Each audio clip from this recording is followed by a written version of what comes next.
क्या एक makeup artist को इंग्लिश आनी चाहिए? अगर हम कोई भी मेकअप एकेडमी ज्वाइन करते हैं तो वहां पे इंग्लिश में सिखाया जाता है या हिंदी में? अगर हमको इंग्लिश नहीं आती तो क्या हम अपनी लाइफ में पीछे रह जाएंगे? हम इंग्लिश कैसे सीख सकते हैं? अगर हमको इंग्लिश नहीं आती तो हम क्या करें? इस तरह के जुड़े हुए सारे सवालों के जवाब आज मैं आपको इस वीडियो में दूंगी।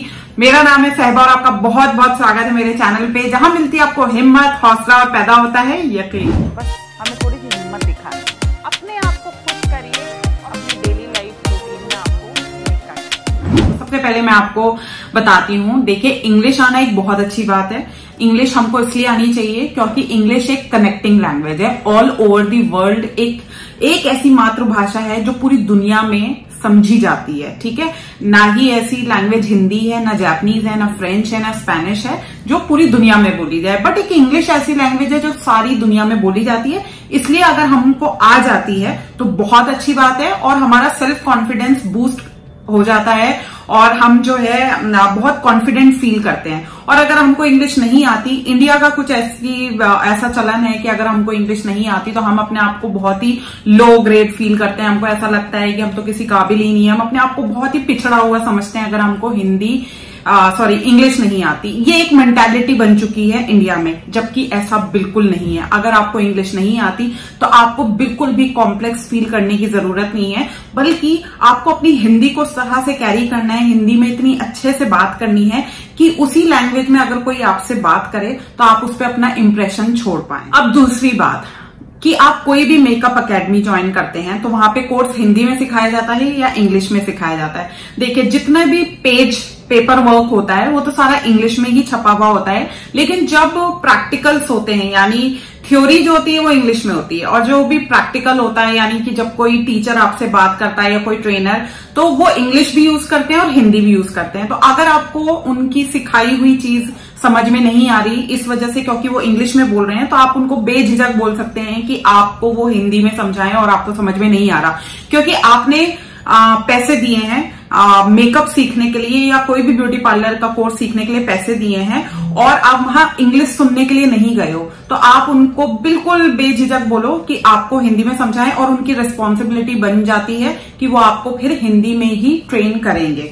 हाँ, शुरू में क्या होता है कि आदत पड़ी होती है लोगों को, तो वो स्टार्ट करते हैं इंग्लिश बोलना, लेकिन हल्के हल्के क्या है सब हिंदी पे ही आ जाते हैं। जितने भी स्टूडेंट्स हैं, मैं इतनी सारी एकेडमीज में गई हूं, मैंने खुद भी कोर्स किया है, तो जब हम फर्स्ट सेकेंड डे मिलते हैं ना, हाय हेलो इंप्रेशन झाड़ने की कोशिश करते हैं, लेकिन स्लोली एंड ग्रेजुअली जो है हम अपनी मातृभाषा पे ही आ जाते हैं जिसमें हम ज्यादा कंफर्टेबल फील करते हैं और फिर सब हिंदी ही बोलने लगते हैं। और हमें इसमें बिल्कुल झिझक नहीं होनी चाहिए कि भाई हमें इंग्लिश नहीं आती तो नहीं आती, ठीक है। तो इस पे बिल्कुल टेंशन लेने की जरूरत नहीं है। बेझिझक आप जो है एकेडमी ज्वाइन करिए और इंग्लिश नहीं आती तो उनको आराम से बोलिए कि आपको नहीं आती और वो आपको हिंदी में सिखाएंगे, ठीक है। अब क्वेश्चन उठता है कि सीखे कैसे, तो वो भी जल्दी से बता देती हूँ।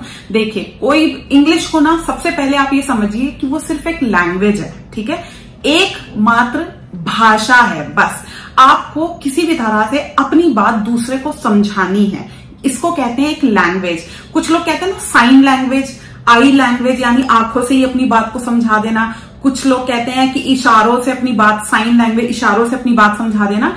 तो जो हम बोलते हैं यानी चाहे हिंदी हो, इंग्लिश हो, स्पेनिश हो, फ्रेंच हो, यानी बोल के अपनी बात समझाना। अब बोलने में इंग्लिश भी आती है तो आप इंग्लिश आसानी से बोलना सीख सकते हो। आपको थोड़ा सा काम करना पड़ेगा, जैसे आप मतलब वर्कआउट करते हो, ठीक है, आपको वेट लूज करना है तो एक दिन में तो होगा नहीं, आपको उसके लिए रेगुलरली जो है जिम जाना पड़ेगा, एक्सरसाइज करनी पड़ेगी, तब जाके एक दिन मान लो 100 ग्राम कम होगा, अगले दिन थोड़ा सा और कम होगा, फिर तीसरे दिन और कम होगा। ऐसे ही डेली हमको इंग्लिश की प्रैक्टिस करनी है। अब वो कैसे करनी है वो मैं तरीका आपको बता देती हूँ। तो अगर हम कोई भी लैंग्वेज सीखना चाहते हैं तो हमको ये 4 चीजें रेगुलरली करनी पड़ेंगी 90 दिनों तक। अगर आप डेली ये 4 चीजें फॉलो करते हो तो आप कोई भी लैंग्वेज 90 दिनों के बाद बोल सकते हो, जैसे रीडिंग, राइटिंग, स्पीकिंग और लिसनिंग, ठीक है।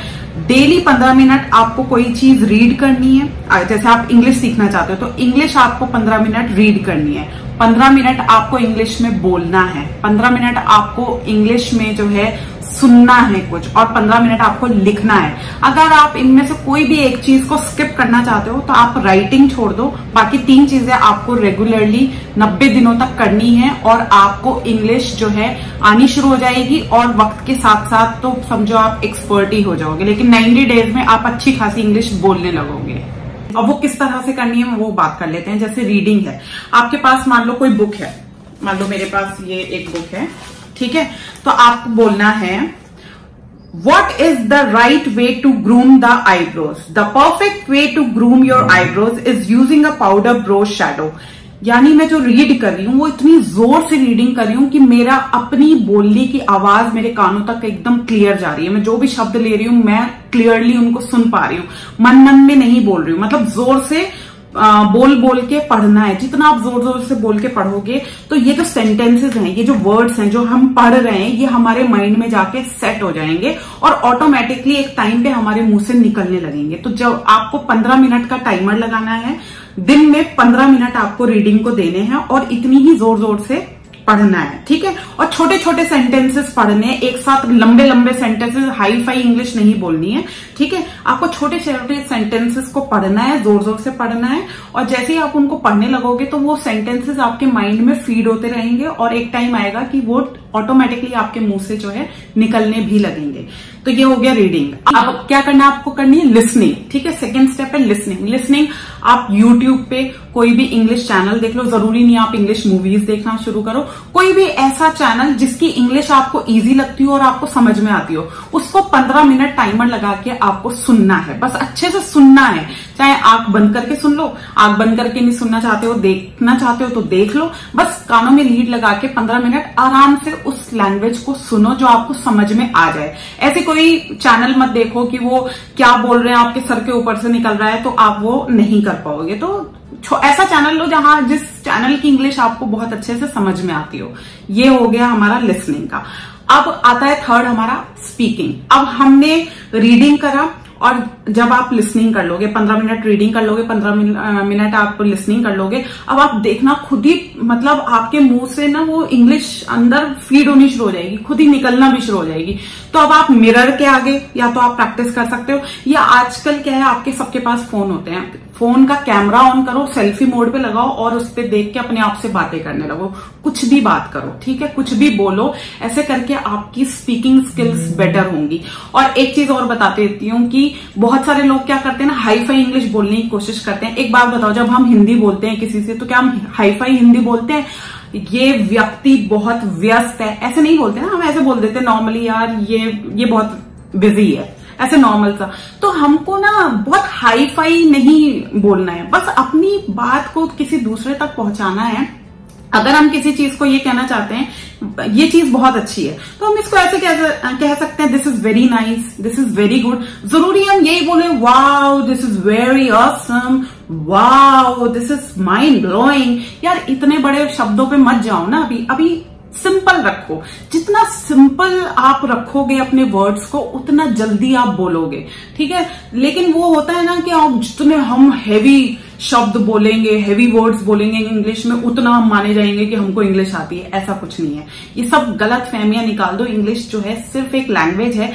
जैकलीन है या कैटरीना कैफ है, वो इंडिया आए, उनको हिंदी सीखनी थी, उन्होंने हिंदी को सिर्फ एक लैंग्वेज लिया और लोगों से हिंदी में बात करनी शुरू करी। उसमें उन्होंने टूटी फूटी बोली, कुछ लोग हंसे भी, तो उन्होंने इस चीज की परवाह नहीं करी। इनफैक्ट उनके जैसे ही वो हंसते थे वो खुद भी हंसने लगती थी और करते करते करते करते वो हिंदी में एक्सपर्ट हो गई, क्योंकि उनको पता था अगर उनको हिंदी नहीं आएगी तो वो मूवीज में काम नहीं कर पाएंगे। तो सिर्फ एक लैंग्वेज की तरह इसको आपको प्रैक्टिस करना है।